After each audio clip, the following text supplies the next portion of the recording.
तेलंगाना आंध्र के भी भक्त आए हैं। अभी अभी हम तमिलनाडु में भी धर्म प्रचार करने के लिए गए थे। तमिलनाडु प्रदेश में 50 लाख वीर शैव है। एक नहीं दो नहीं, 50 लाख वीर शैव है। इससे पहले हम केरला में भी गए थे। केरला में 15 लाख से ज़्यादा वीर शैव वहाँ पर भी विद्यमान है। कर्नाटक महाराष्ट्र में तो अनगिनत वीर शैव है। गुजरात में 5 से 10 हजार लोग हैं। हरियाणा में 5,000 वीर शैव लोग हैं। राजस्थान में 10,000 से भी अधिक वीर शैव लोग हैं। इस प्रकार ओडिशा में भारत के सभी प्रांतों में वीर शैव लोग कमी ज़्यादा संख्या में उपस्थित है। आज कर्नाटक के हमारे बिसनहल्ली जो वहाँ पर हमारा गुरुकुल का है, वहाँ के भी भक्त लोग यहाँ उपस्थित हुए हैं। इस प्रकार आज काशी जगत गुरु महास्वामी जी का जन्मामृत महोत्सव भी है और साथ ही साथ भारत का स्वतंत्रता का भी अमृत महोत्सव हम लोग मना रहे हैं। इसलिए हमारे लिए आनंद द्विगुणित है। पहला राष्ट्र का स्वातंत्र्य का अमृत महोत्सव, साथ ही साथ महास्वामी जी का भी जन्म अमृत महोत्सव आप लोगों ने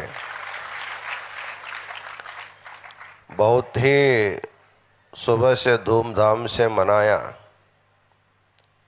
रोहिणी स्वामी और उनके समस्त महिला मंडल, महेश स्वामी, उनके समस्त सहयोगी सद्भक्तगण प्रातःकाल महास्वामी जी का मंगल स्नान का कार्यक्रम रखे थे। हमने पहले से बोला था हमारे तबीयत ठीक नहीं है। अभी अभी हम लोग रामेश्वरम जाके वहाँ के 21 तीर्थों में स्नान करके आए, तब काशी कफ हो गया था। अभी 8 दिन दवा लेकर के थोड़ा सा हम सुधरे हैं। तुम 1000 लोग घड़ा गुरु जी के सिर पर डालेंगे तो आगे के 15 दिन कार्यक्रम होना मुश्किल है। सबकी अपेक्षा होती है महाराज जी को तेल लगाना, पानी अर्पण करना, इसलिए हमें सबको अवकाश दिया था। किसी को मना नहीं, महाराज एकदम ओपन में बैठे रहे। जिसको तेल लगाना तेल लगाओ, जिसको उबटन लगाना उबटन लगाओ, जिसको पानी डालना है पानी डालो।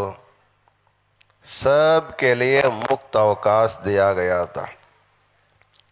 सभी माताएं अत्यंत श्रद्धा से महास्वामी जी को तैल मज्जन किया। हमारे विश्वनाथ शास्त्री जी जन्मदिन के लिए विविध वनस्पतियों को लाए थे। वो सभी वनस्पति दुर्मिळ होते हैं, सब जगह नहीं मिलते हैं। विगत 20-25 सालों से हैदराबाद के विश्वनाथ शास्त्री और शतरुद्राभिषेक परिषद के आनंदय्या महास्वामी जी का जन्मदिन जहाँ भी होगा वहाँ आ करके शतरुद्राभिषेक कार्यक्रम करते आए थे। इस बार सब जगह अतिवृष्टि का प्रकोप हुआ है। सभी नाले नहरे भर करके बह रहे हैं, रास्ता रुकावट हो गए, इसलिए बहुत से लोग आ नहीं पाए। फिर भी जितने हमारे शास्त्री गण थे सभी लोगों ने 1 बार 2 बार 3 बार रुद्र पठन करके, बहुत शीघ्र गति से रुद्र पठन करके अपना संकल्प पूर्ण किया है। प्रायः जन्मदिन हम लोग आजकल कुछ अलग ढंग से मनाने लगे हैं। जन्मदिन के शुभ मुहूर्त पे सबको उनको भगवान के पास बैठ करके अपन इष्ट को निष्ठा से अभिषेक करना, मनसोक्त उनकी पूजा करना, क्योंकि भगवान की कृपा से ही हम लोगों को मनुष्य जन्म मिला है। इसलिए हर एक मनुष्य के लिए 3 प्रकार के ऋण होते हैं। एक होता है देव ऋण, दूसरा होता है पितृ ऋण, तीसरा होता है आचार्य ऋण। वैसे देखा जाए एक समाज का ऋण सबके ऊपर रहता ही है। इन तीनों 14 ऋणों से जो मुक्त नहीं होगा उसको संसार से मुक्ति नहीं मिलती है। ऋणानि त्रीण्यपाकृत्य मनो मोक्षे न्यवेशयेत्। अर्थात इन 3-4 ऋणों से जब आपको मुक्ति नहीं मिलती तब तक आपको मोक्ष नहीं मिलता।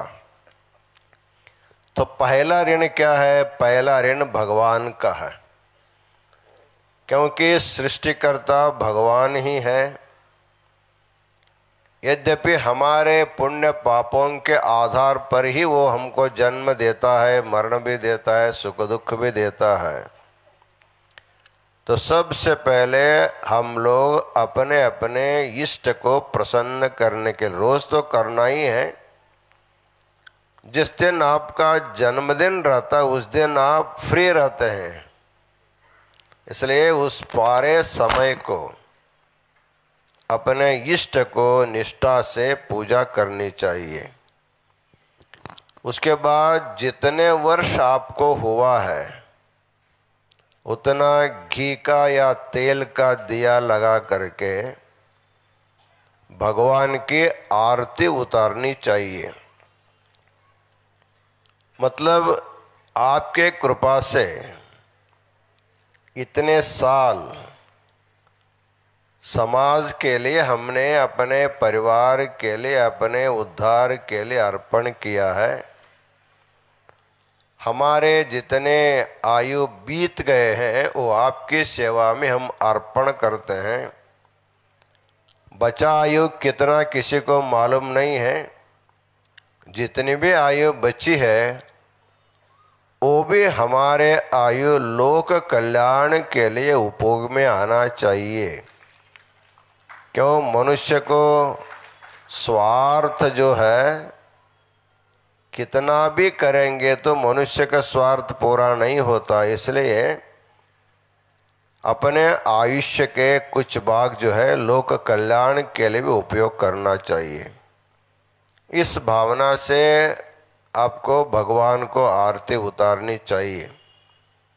लेकिन हम लोग आजकल बहुत बड़ा केक लाते हैं। आजकल तो जो बहुत श्रीमंत होते हैं जितने उम्र होता उतना किलो का केक लाते हैं। यदि हमारे जगह पर मोटे कोट्याधिपति रहता तो 75 किलो को केक लाता था और सबको काट के बांट देता था। और उसके ऊपर तुम लोग मोमबत्ती लगाते हैं और उसको फूंक मार करके बुझा देते हैं। तो ठीक ये किसका संकेत है? 75 मोमबत्ती लगा करके फूंकने का अर्थ हमारा 75 साल पूर्ण हो गया, इसका अर्थ होता है। इसलिए दिया को बुझाने की परंपरा हमारा नहीं है। हम लोग भगवान के सामने दिया लगा करके रखना चाहिए। जैसे दिया भगवान के सामने प्रकाश देते रहते हैं, इसी प्रकार हम लोग भी अपने ढंग से इस प्रपंच में प्रकाश को फैलाने का एक सद्भावना हमारे मन में आ जाए। इस भावना से भगवान को दिया लगाना चाहिए और इष्ट मित्रों को, सभी लोगों को मृष्टान्न बांटना चाहिए। अभी मुंबई से भक्तगण आए हैं, हमारे चिंचोड़ के भी भक्तगण बहुत सारे मिठाई लाए आपको देने के लिए। जब आप तीर्थ लेंगे उसके बाद महास्वामी जी का जन्मदिन का यहाँ थोड़ा प्रसाद मिलेगा, वहाँ भरपूर प्रसाद मिलेगा। शाम को तो 75 प्रकार के मिठाई आने वाली हैं। मनसोक्त आप लोगों को खाने का सुअवसर है। जैसे बड़े लोग छोटे लोगों को जन्मदिन पर आशीर्वाद देते हैं, लेकिन छोटे लोग भी बड़े लोगों को शुभकामना के रूप में अपनी सद्भावना व्यक्त कर सकते हैं। वैसे आप सब लोग सद्भावना व्यक्त करने के लिए यहाँ पर उपस्थित है। सभी लोगों ने महास्वामी जी के मंगल स्नान में भाग लिया। मंगल स्नान का अर्थ है केवल शरीर का मालिन्य दूर करना नहीं, महास्वामी जी को स्नान करा के अपने मन की मलिनता को भी धो डाल करके मन को स्वच्छ और शुद्ध कर लेना चाहिए। वैसे आप सभी लोगों का मन स्वच्छ हो, शुद्ध हो, ऐसा मंगलमय कामना करते हैं। और रुद्र का पठन सभी प्रकार के दुखों को दूर करने वाला होता है। इसलिए हमारे सभी शास्त्रीगण रोज कड़वगांवकर महाराज, हमारे सिद्धया दोनों ही रुद्र पठन करते थे। अभी 4-5 शिवाचार्य शास्त्रीगण अधिक आ गए और आप सब लोग भी रुद्र सीखे हुए हैं। इधर शास्त्री का रुद्र पठन होता, आप उधर भी आप पाठ करते रहे। इसलिए शतरुद्राभिषेक पूर्ण हो गया ऐसा हमको विश्वास है। रुद्दुःखम द्रावयतीति रुद्रः, सभी प्रकार के दुखों को, दारिद्र्यों को दूर करने वाला देव रुद्र है। इसलिए जन्मदिन के शुभ अवसर पर भगवान को, इष्टलिंग को रुद्राभिषेक करके हमारे केवल भक्त ही नहीं, पूरे प्रपंच में रहने वाले सभी जीवों का कष्ट दूर हो, उनका दारिद्र्य दूर हो, ऐसे मंगलमय कामना इस समय हम करते हैं। फिर शाम को भी विशेष कार्यक्रम है, उस समय अधिक आपको आशीर्वचन सुनने को मिलेगा। इस समय पूजा में आज के दाम्पत्य पूजा सेवा में भाग लिए हुए श्रीवत्सव शिवकन्या बाला साहेब बावकर, श्रीवत्सव वसंत भगवान राव धोंडापुरे, श्रीवत्सव शांता देवी विश्वनाथ सावळे स्वामी, श्रीवत्सव महानंदा अशोक शेठ रुकारी, श्रीवत्सव रेणुका मनोज बोरगांव, श्रीवत्सव संगीता मोहन तोड़कर, श्रीवत्सव प्रमिला शिवपुत्र दरूर, श्रीवत्सव जगदेवी चन्नबसप्पा कात्राबाद, श्रीवत्सव अनिता सिद्धया मठपति, श्रीवत्सव स्नेहा संजय गारुड़े, इन सभी आज के दाम्पत्य पूजा के सद्भक्तों को अनंत मंगल आशीर्वाद। एक विशेष कार्यक्रम कल होने जा रहा है।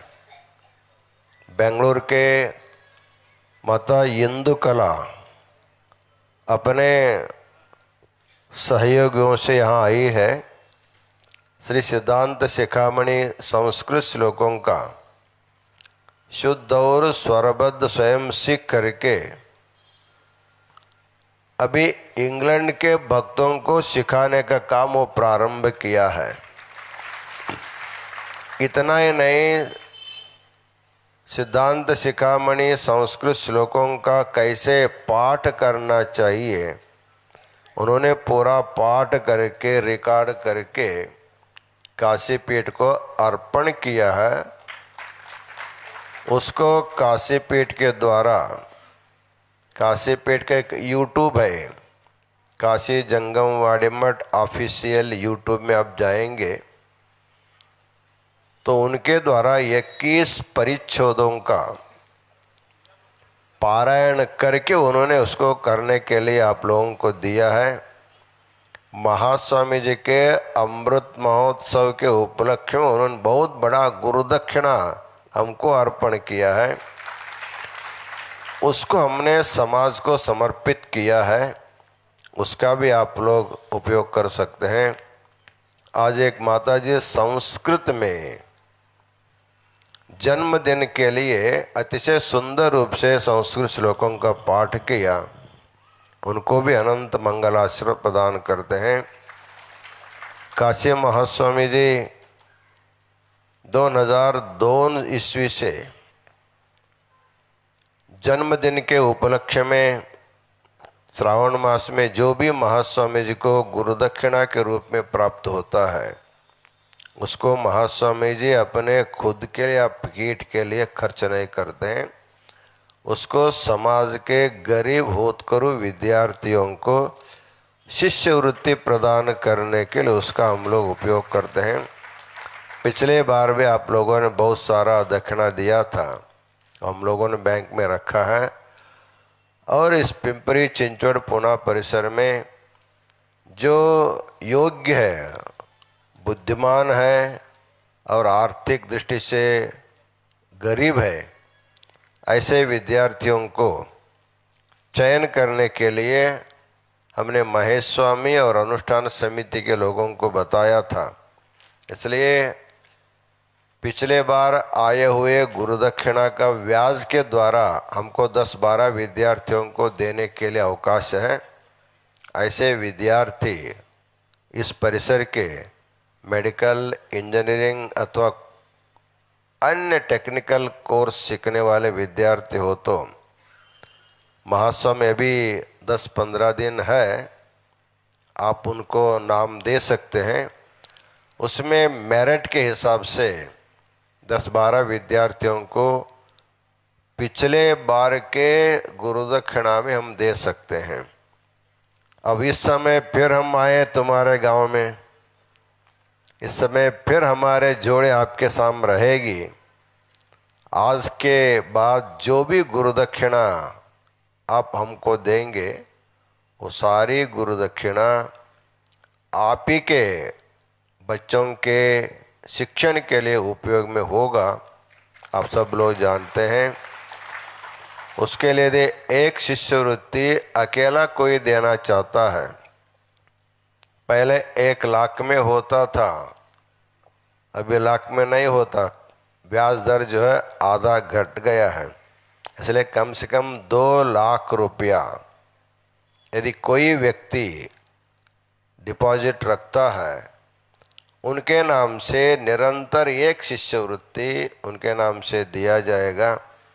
अभी यहाँ पर हमारे पाटिल भाई इधर बैठी है, खड़े हो जाइए। उन्होंने परसों काशी आ करके उनके पति के स्मरणार्थ 2 लाख रुपए इनके परिवार बच्चों ने जंगमवाड़ी मठ में अर्पण किया है, उनके द्वारा हो जाएगा। वैसे इस परिसर में जो भी इच्छुक व्यक्ति है महेश स्वामी से मिल करके हमारे पास समर्पण कर सकते हैं। काशी पीठ को दिए गए सभी जो देणगी होते हैं उसके लिए ATG सुविधा उपलब्ध है, उसका भी फायदा आप लोगों को मिलेगा। जिसको उतना देना नहीं है, जिसको जितना भी देना होगा, इच्छा होगी उतना दे करके शिष्यवृत्ति निधि में आज से समाप्ति पर्यंत आप लोग अपने गुरु दक्षिणा देना है। ये तो महाराज जी का हो गया, महेश स्वामी का अलग है। फिर समझेंगे महाराज जी के देंगे तो हो गया, नहीं नहीं। महेश स्वामी का जो दाम्पत्य पूजा का है, अन्नदान का है, और जो भी उनके जो योजना में भी आप लोगों को भाग लेना, क्योंकि वहाँ देने से काम चलता है। हाँ, किनका? हाँ, रोहिणी स्वामी अन्नदान करते हैं, उनका बेटा बहन, क्योंकि वो लोग कमाते हैं। महेश स्वामी कुछ नहीं कमाता है। महेश स्वामी हमेशा समाज की सेवा करता है, लेकिन उनकी पत्नी सर्विस करते, वो भी अन्नदान किया है। उनका बेटा गुजरात में काम करता है, वो भी अन्नदान करने जा रहा है। तो महेश स्वामी खुद दान दे करके सबको दान मांगते हैं। दान मांगने वाले को खाली थाली ले जाएंगे तो कोई नहीं डालता है, पहले उस थाली में खुद डालना चाहिए, तब दे करके डालते हैं। इसलिए महेश स्वामी के श्रावण मास के योजना में जो भी आपको सेवा करें उसको भरसक आप लोग सेवा करें। आज के इस कार्यक्रम में भाग ले सभी सद्भक्तों को, शास्त्री गणों को, दाम्पत्यों को, भक्तों को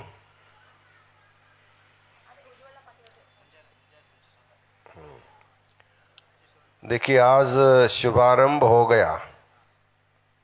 सौभाग्यवती उज्ज्वला अरुण पाटिल यानी शिष्यवृत्ति के लिए आज ही 25,000 रुपया देंगे। उन्होंने रोक दे करके हमारा खाता ओपन किया है। इसमें सब लोग अपने अपने ढंग से शाम को सुबह जो जो देंगे उनका नाम उल्लेख किया जाएगा। इन्हीं वचनों के साथ हम अपना आशीर्वचन पूर्ण करते। इसके बाद आप लोगों को बैठे ठिकाने, क्योंकि आप लोग रोहिणी स्वामी से झगड़ा करते हैं, हमको ऊपर नहीं छोड़ते कर किससे, इसलिए आज पूरा चुपचाप हम बैठे रहे। इष्टलिंग को बिल्वार्चना आप लोगों ने किया, पाद पूजा को अंतिम व्यक्ति तक बिल्वार्चना पुष्पार्चना किया है। इसलिए रोहिणी स्वामी के ऊपर कोई रूठना नहीं, क्योंकि सृष्टि के लिए करते हैं। इसके बाद सबको तीर्थ मिलेगा, प्रसाद मिलेगा। फिर शाम के कार्यक्रम में सब लोग समय से उपस्थित हो, और मुंबई से भी हमारे भक्तगण यहाँ पर उपस्थित है, सबको मंगल आशीर्वाद प्रदान करते हैं। ओम शांति ही शांति ही शांति।